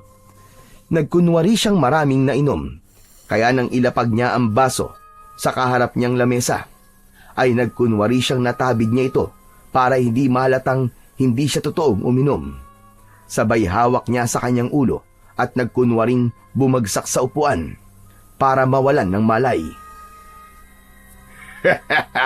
Nakita mo na, Celia. Kapag ako talaga nagplano, wala talagang palpak. Hindi kagaya sa'yo. Nasa harapan mo na ang babaeng buntis na yon. Pinakawalan mo pa. Ay, nako. Ay, kailan talaga. Mahina ang isip mo. Sumabi ka nga dyan. At bubuhatin ko na ang batang ito. Isasama ko siya sa iba pa nating mga bihag. Naramdaman ni Danilo ang dalawang kamay ng matanda na bumuhat sa kanyang katawan. Para lamang siyang isang sakong bigas na pinasan. Dinala siya sa isang madilim na silid. Naririnig niya ang mahihinang boses ng mga batang tila may busal ang mga bibig. Kasunod ang pagbagsak niya sa makating dahon ng kugon. Paraan yun para mabawasan ang ingay ng mga paa ng mga batang nagpupumiglas sa pagkakatali. Narinig ni Danilo ang pagsara ng pintuan ng kwarto. Kaya naman, mabilis siyang bumalikwas ng bangon. Iniharang niya ang kanyang hintuturong daliri sa bibig upang hindi lumikha ng ingay ang mga batang naroroon kasama si Ramil. Tinanggal din niya ang mga busal na mga ito sa bibig. Saka siya lumapit sa dingding. Sumilip siya sa siwang ng kahoy at kitang-kita niya ang mag-asawa na mayroong ginagawa sa labas. Sikapin niyo na huwag lumikha ng ingay para makatakas tayo dito. Sila ang mag-asawang manananggal na nag-aalaga ng kanilang mga kauri. O ano, handa na ba kayo? Teka, isandali lang, Danilo. Ano bang ginagawa nila? Saka ano ba yung bagay na nasa loob ng bote na inihangaplas nila sa buong katawan nila? Tignan mo, ayun. Sa tingin ko ay isang uri yun ng langis na ipinapahid nila sa kanilang mga tiyan upang hindi sila masyado masaktan sa paghihiwalay ng kanilang katawan. Ilang minuto lang, magpapalit na sila ng mga anyo at ang kanilang bewang ay mahahati na sa dalawa. Maiiwan ang kanilang paa sa lupa habang ang kanilang pang-itaas na katawan ay lilipad sa impapawid upang maghanap ng mga bagong bibiktimahin. Kapag wala na sila, saka tayo tatakas. Naiintindihan nyo? Hindi nga nagtagal ay kitang-kita ng dalawa at ng iba pang mga kasama nila ang pagbabagong anyo ng mag-asawa. Malinaw nilang nakikita ang mga itsura ng mga ito dahil sa liwanag ng sikat ng buwan. Ang balat ng mga ito ay pumusyaw, pati ang mga mata ay nagniningning na parabang nagbabagang apoy. Biglang bumuka ang likod ng mga ito. Tila may puwersang humahati sa kanilang mga katawan. Halos magkasabay ang mag-asawa sa pagpapalit ng anyo. Tumubo ang matutulis nitong mga pangil, pati na ang kuko sa mga daliri at kamay. Sa isang iglap, ang pang-ibang bahagi ng katawan ng mga ito ay naiwan sa lupa, habang ang pang-itaas naman na bahagi ng katawan ay lumipad at sumabay sa hangin. Tangan ang mahahabang pakpak na tila ba ay sa paniki. Simula na yon ng paghahanap ng kanilang bibiktimahin. Sa ibaba, nanatili ang kalahati ng kanilang mga katawan. Nahabol ng tanaw ni Danilo ang dalawang manananggal na lumipad sa impapawid. Tanging anino lamang ng mga ito ang naiiwan sa maliwanag na kalangitan. Tara na, dali! Halina kayo! Kailangan na natin makatakas dito! Sandali lang. Nakita ko meron pa silang ibang mga biyag dito. Kanina lang sila dumating. Tama ka. Sila ang mga tanod na kasama ng mga magulang nyo para maganap sa inyo. Isa itong aral na dapat nating matutunang lahat. Hindi tayo dapat basta-basta lang nagtitiwala sa mga taong hindi nating kilala. Oo nga, tama ka.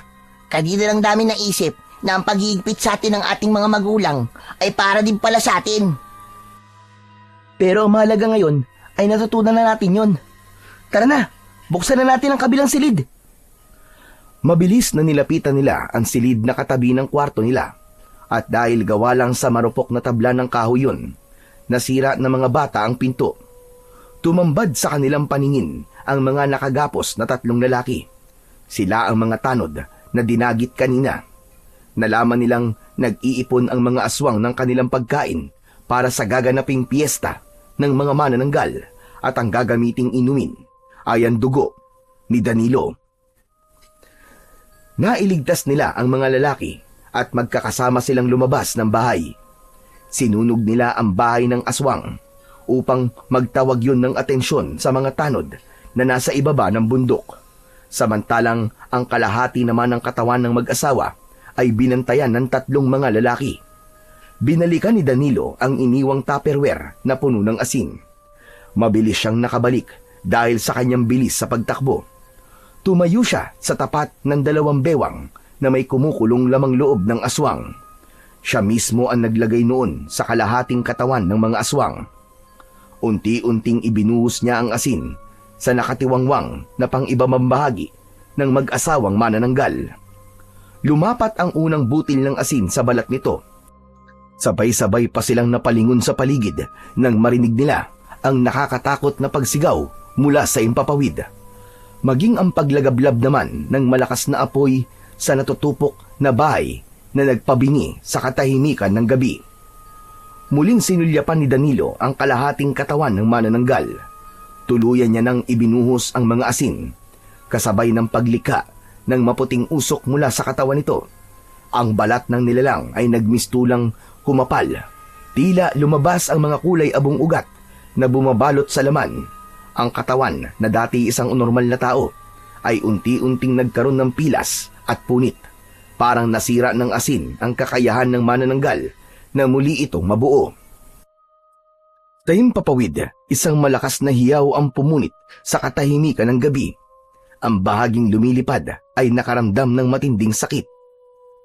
Tila pinagkaitan ng pagkakataong bumalik at makumpleto muli ang anyo nito. Ang kalahating katawan ni Lolo Poldo at Lola Celia sa lupa ngayon ay unti-unti nang natutuyo. Nagiging tila sunog na kahoy hanggang sa wala nang natira kundi abo na unti-unting tinatangay ng hangin. Sumama yun sa hangin na kumalat sa paligid. Danilo! Danilo, umarap ka! Bilisan mo! Tumingin ka sa likod mo! Bakit? Nabitin sa ere ang iba pang sasabihin sana ni Danilo nang makita ang maraming manananggal na nakaharang sa kanilang likuran. Isang buong batalyon ng mga aswang ang kanilang nakita. Nagkamali sila sa pagsunog sa bahay ng mga manananggal dahil hindi nila inaasahang marami pala ang mga manananggal. Lahat ay nakapalibot sa kanila at ang natitirang asin na pag-asa sana nilang lumaban sa mga ito ay naibuhos ng lahat ni Danilo sa katawan ng mag-asawang manananggal. Ngunit may posibilidad na mapatay man sila ng mga ito ay hindi na rin naman ito makakabalik sa kani-kanilang mga katawan. Kaya naman, ang hari ng mga manananggal na si Lolo Poldo ay kulang na lang ay durugin siya ng galit sa pamamagitan ng salita nito. Hayop kang bata ka! Niloko mo kami! Naisahan mo kami! Pagsisisihan mo ginawa mo pagsunog sa bahay ko! Uubusin ko kayong lahat! Papatayin ko kayo! Lalong-lalo ka na, Danilo! Yun ay kung makakabalik pa kayo sa mga katawan nyo! Ano ang ibig mong sabihin? Magsalita ka! Tignan mo kung anong ginawa namin sa kalahating katawan nyo. Wala na kayong babalik ang katawan. Wala na kayong kawala. Mamamatay kayo sa sikat ng araw. Katapusan na ng panggugulo nyo sa mga tao, lalong-lalo na sa mga buntis. Ito na ang magiging huli nyong gabi dahil simula na ng paniningil. Hindi! Hindi! Hayop ka! Magbabayad ka! Dahil sa ginawa mo, gagawin ko lahat para mainom ko ang dugo mo. At kapag nangyari yun, makakahanap na ako ng panibagong katawan na makakapitan. Dahil uubusin ko ang katawan mo! Humanda ka! Hindi! Dahil hindi ko hahayaang mangyari yon. Hindi kayo magtatagumpay. Dahil uubusin ko ang mga lahi nyo. Lahat kayo. Buburahin ko kayo sa mundo. At ipapatikim ko sa inyo ang kaparusahang hindi nyo malilimutan. Katapusan nyo na! Mamatay kayong lahat! Si Danilo mismo ang unang sumugod sa kinaroroonan ni Lolo Poldo na manananggal, habang ang ibang kabataan naman niyang kasama ay pinagtago niya sa isang ligtas na lugar, kasama ang dating nambubuli sa kanyang si Ramil. Ang tatlo namang lalaki ay tumulong sa kanya para makipaglaban sa mga manananggal na nakalutang sa ere. Subalit paglapit ni Danilo kay Lolo Poldo ay sinalubong naman siya nito ng suntok at kalmot sa kanyang dibdib. Bumagsak ng pasadsad sa lupa si Danilo at nakaramdam ng sakit. Mabilis siyang bumangon habang hawak ang dumugong sugat. Nakaramdam siya ng kakaibang sakit sa kanyang tagiliran. Danilo! Danilo, ano nangyayari sa'yo? May laso ng aking kuko, kaya makikita niyong lahat kung paano kong pahihinain ang katawan ng batang yana. Kitang-kita ni Danilo kung paanong dilaan ni Lolo Poldo ang kuko nito na may bahid ng dugo niya. Ang hindi alam ng mag-asawang manananggal, yun na ang unang pagkakataon ng paglabas ng kapangyarihang taglay ng mutya. Naramdaman niya ang pag-angat ng kanyang mga paa sa lupa. Lumutang sa ere si Danilo at hindi siya makapagsalita. Kumalat ang nakakasilaw na liwanag mula sa katawan at kamay niya.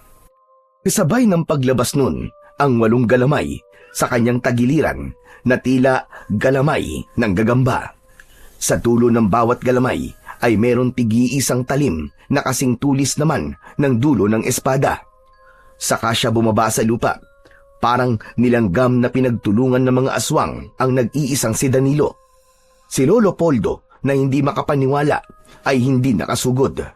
Bakas sa mukha nito ang matinding takot, lalo na nang makita nito ang nangyari sa kanyang mga kasamaan.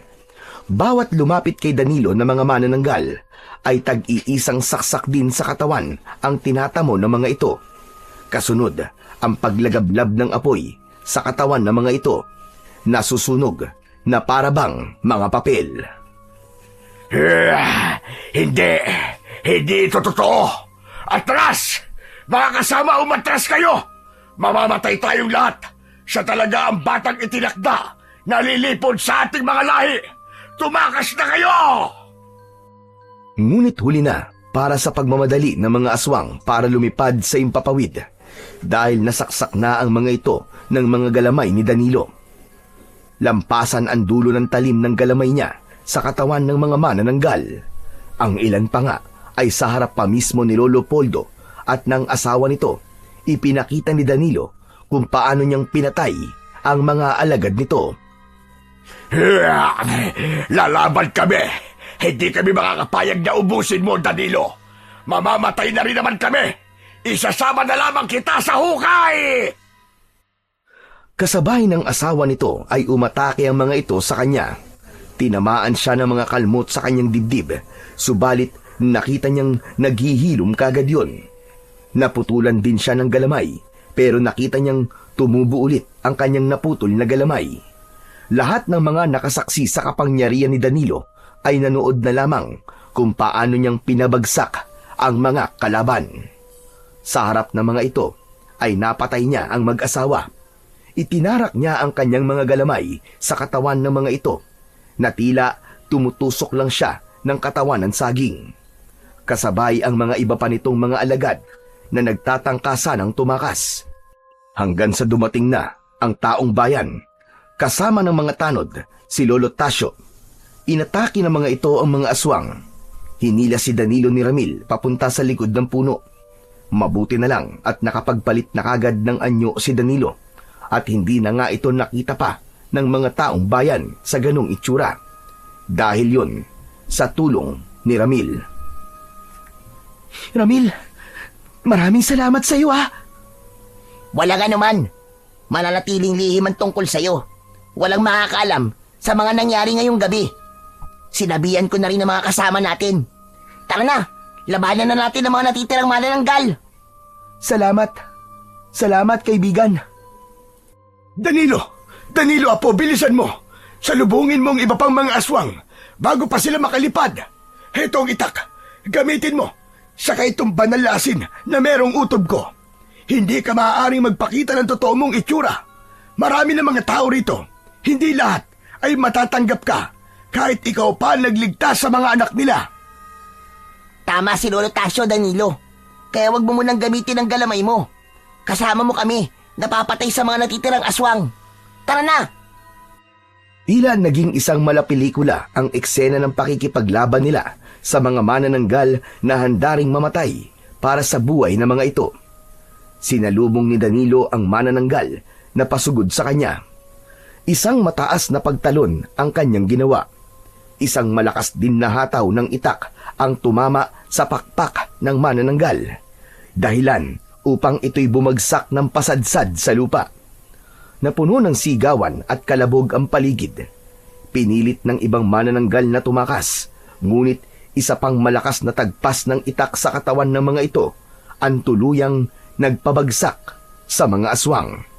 Hanggang sa tuluyang naglaho ang anino ng mga manananggal sa sikat ng paparating na haring araw. Kusang isinabi ni Danilo ang asin na ibinigay sa kanya ni Lolo Tasyo at sa pagsikat ng araw ay sabay-sabay nangang nasunog ang mga manananggal, pati na ang mga kalahati ng katawan ng mga ito na itinago sa likod ng mga punong kahoy. Napuno ng kulay putik na usok ang buong paligid mula sa nasunog na katawan ng mga aswang.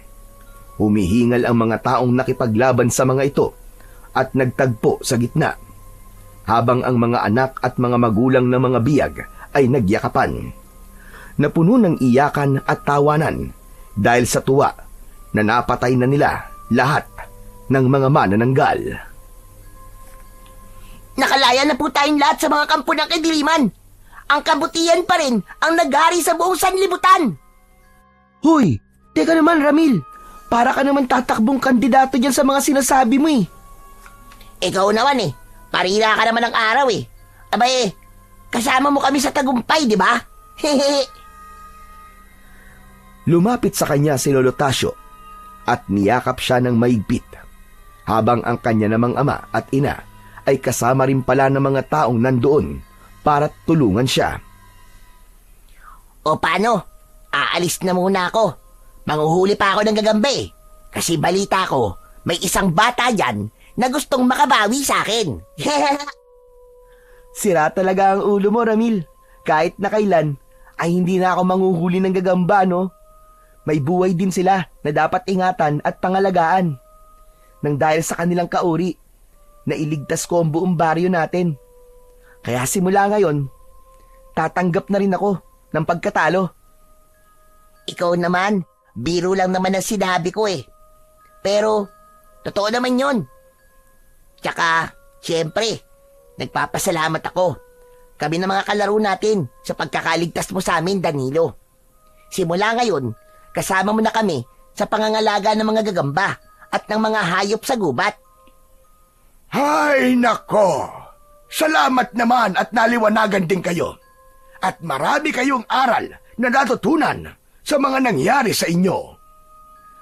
Marami po talaga, Lolo. At kung hindi po dahil sa inyo, Lo, hindi ko po ito maiisip.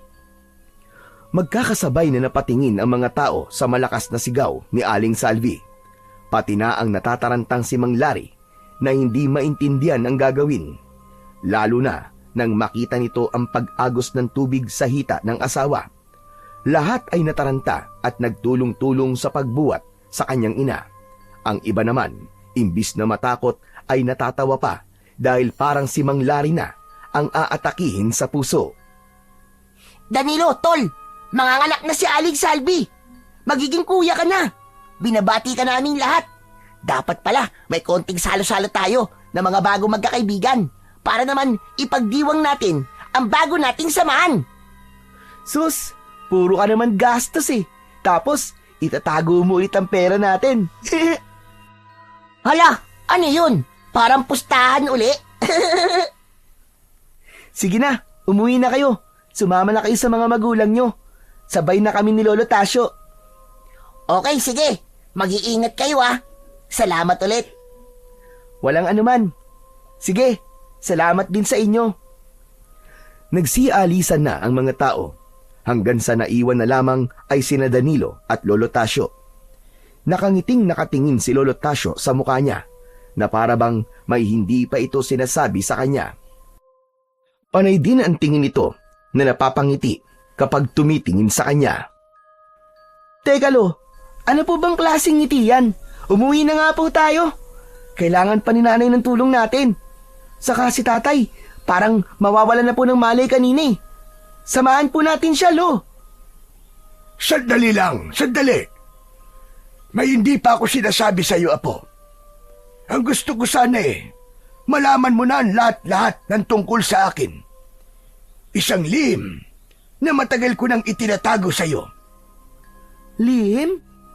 Lihim na ano po, Lolo Tasyo? Palagi naman po kayo naglilihim sa akin eh. Humarap si Danilo sa matanda at pagkatapos ay inilabas ni Lolo Tasyo ang hawak nitong tungkod at umikot lang ng 2 beses sa ere. Nanlaki ang kanyang mga matang napatitig sa matanda. Nagbago ang kulay ng buhok nito. Ang kulay abong buhok nito ay bumagay sa mahaba at magulong balbas nito na halos bumabalot na sa muka ng matanda. Suot ang lumang damit na yari sa magaspang na tela. Kupas at may mga tagpi mula sa paulit-ulit na paggamit. Ang paa ay may suot na kupas na tsinelas. Pati ang pamilyar na tungkod nito ay nakita niya bago pa niya natagpuan ang kinaroroonan ng gagamba. Isang ermitanyong nakausap niya sa kagubatan. Hala!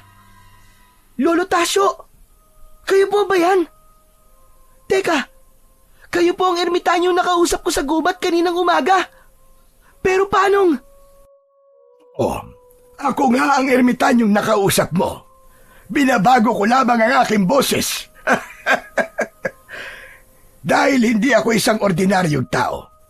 Ako ang engkantadong may alaga sa mutya ng 8 galamay na gagamba. Ako ang nagbabantay sa kalikasan, sa mga hayop at tumutugi sa mga aswang. Hindi ko totoong anak si Salve. Ampong ko lamang siya. Hindi ba't sinabi ko sa iyo na dati akong nakatira sa gubat na ito?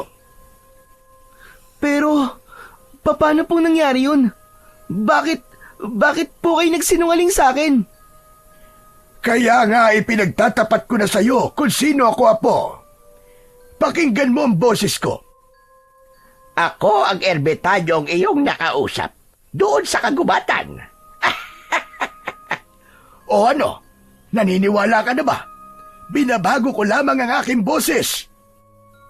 Hanggang ngayon po, ay hindi pa rin ako makapaniwalang kayo po si Lolo Tasyo. Hindi ko po kayo nakilala dahil sa balbas nyo at bigote. Tapos yun nga rin po yung sa boses nyo. Kung ganun, hindi ko po kagad naunawaan ang mga sinabi nyo noon na kayo ang tagapagbigay bisa sa mga mutya o nag-uutob sa mga ito. Ngayon lamang po nagiging malinaw sa akin ng lahat, Lolo. Dahil isa po pala kayong engkantadong ermitanyo. Alam po ba ito ni Nanay? Alam po ba ni Nanay na ampun nyo lamang po siya? Oo. Alam niyang ampun ko siya. At alam niya rin ang tungkol sa pagiging tagapagbantay mo sa mutya. Kaya nga nagalit siya dahil natatakot siyang mabigo ka at mapahamak. Minahal ko siya na para ko na ring tunay na anak. Kahit ikaw, na aking apo. Kaya nga ikaw ang pinili ko. Dahil simula pa sa pagkabata, ay alam ko nang May mabuti kang puso. Nakangiting napayakap sa bewang ni Lolo Tasio si Danilo. Isang masayang paglalakad ang ginawa ng dalawa. Habang sa isip ni Danilo ay taglay naman niya ang isang malaking aral na natutunan. Una, ay hindi dapat magtiwala sa mga taong hindi lubusang nakikilala. Pangalawa, ang paggambala nila sa mga hayop o gagamba ay kasalanan sa Diyos at sa kalikasan. Mahalin ang magulang, makinig at palaging susunod sa mga ipinag-uutos ng mga ito. Kailangan ng tamang diskarte sa laban, hindi puro talino at kayabangan ang paiiralin. Dapat marunong tumanggap ng pagkatalo at hindi makikipag-away. Lahat ng nangyari sa buhay ni Danilo ay isang mahalagang aral para sa kanya na dapat matutunan din ng ibang mga kabataan. Isinilang na ang nakababatang kapatid ni Danilo, isang malusog na batang babae. Nawala rin ang laro ng pustahan ng gagamba sa baryo ng San Ildefonso. Habang nananatiling lihim sa lahat ang totoong pagkatao ni Danilo, isang batang may taglay ng mutya ng 8 galamay ng gagamba. Naging magkaibigan sila ni Ramil. Magkasundo na sila sa lahat ng bagay. Patunay lang na ang pagiging mabuting bata ay nasa tamang pangangalaga ng kanilang mga magulang. Anuman ang kahinatnan ng kapalaran ng kanilang mga anak, maging tagapag-alaga man ito ng makapangyarihang mutya. So yon mga idol, tapos na po ang ating kwento. Sana po nagustuhan nyo. Ngayon naman po, ay dumako na po tayo sa inyong pinaka-nire-request at pinaka-hinihintay na shoutout portion. Pasensya na po pala sa mga hindi po masa-shoutout ngayon. Pero pipilitin ko po na sa susunod na kwento ay maibibigay ko na po ang inyong request. Ano pa pong hinihintay natin? Eto na po. Shoutout po sa ating buena mano na si DJ Han Vlog. Shoutout daw po kay Khalid Martin Jarina na laging nakikinig. Shoutout po Marilyn Magno. Shoutout daw po kay Cassandra at Matthew. Shoutout po at maraming salamat Bernadita de la Cruz. Michael Alonso, shoutout po kay Natasha. Nili Fight, shoutout po. Shoutout po June Padilla from General Trias, Cavite. Shoutout po Rachel Tapulado from Hong Kong. Maraming salamat po sa ating masisipag na mga OFW at mga bagong bayani dyan po sa Hong Kong. At syempre, shoutout po kay Christian Hill Trinidad. Pinapa-shoutout niya po ang kanyang mga minamahal dyan sa 3AJS from Cabuyao, Laguna. Shoutout po JC Fernandez from Tacurong City. Shoutout po Drew Magno from Samar. Maraming salamat po sa inyo dyan sa Tacurong City at sa Samar. Maraming salamat po sa inyong walang sawang pakikinig. Shoutout po Eric Matthew Marcelo. Shoutout kay Mami Berna ng San Ildefonso, Bulacan. Maraming salamat po sa inyo dyan sa mga taga Bulacan. Shoutout po Annalisa Baselio. Maraming salamat po sa inyo. At shoutout po Anthony Espiritu. Shoutout daw po kay Jason Balatukan, Daryl Labigan at si Jemar at sa kanilang trabaho sa Jamit's Eatery. At ito pa po, shoutout po kay Baby Jen Galano. Ang ganda raw po ng kwento. Pa-shoutout din po sa Family Valdriz sa Barangay Tawas, Bongabong, Oriental, Mindoro. Shoutout po kay Neltor Aliejo. Maraming salamat po sa walang sawa niyong pakikinig. At syempre, shoutout po kay Nicole Pangantion. Pa-shoutout daw po sa kanyang family dyan sa Daet Camarines Norte, Family Pangantion and Gadil. Yan, salamat po, shoutout Wena Halbuna. Apong Isaak, pa-shoutout naman po kay Annalisa Baliero dito po sa Limay, Bataan, Gutierrez family. Maraming salamat po. At ito pa po, shoutout po kay Lucas Pacoldo. Shoutout po sa Takoke family from Canada. Muli po, maraming salamat po sa inyong walang sawang suporta at pakikinig ng mga kwentong aswang at katatakutan sa aking munting channel na The Voice Addict at Apong Isaac. Hanggang sa susunod pa pong mga kwento na magpapatindig po ng inyong mga balahibo mula sa mundo ng kababalaghan.